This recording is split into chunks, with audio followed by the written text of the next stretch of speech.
Како што најави општина Велес, градежните работи за изградба на езерце во градскиот парк било предвидено да завршат до 9 ноември, денот на општина Велес. Но денеска екипата на телевизија Здравкин беше на терен со цел да видиме дали и докаде е процесот за изградба на езерце. Она што можеме да констатираме е дека тие воопшто не се готови, како што претходно најави локалната власт. Утринава во 12 часот затекнавме слика каде што не беа присутни ниту градежните работници, ниту имаше опрема за работа, како што тоа беше карактеристично изминатиот викенд.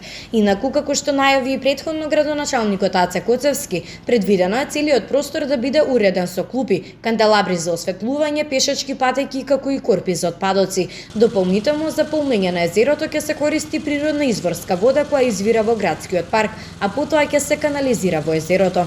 Останува да видиме во текот на наредниот период кога ќе се изгради како ќе изгледа предвиденото езерце, за кое што се претпоставува дека ќе биде многу посетено од страна на граѓаните на Велес.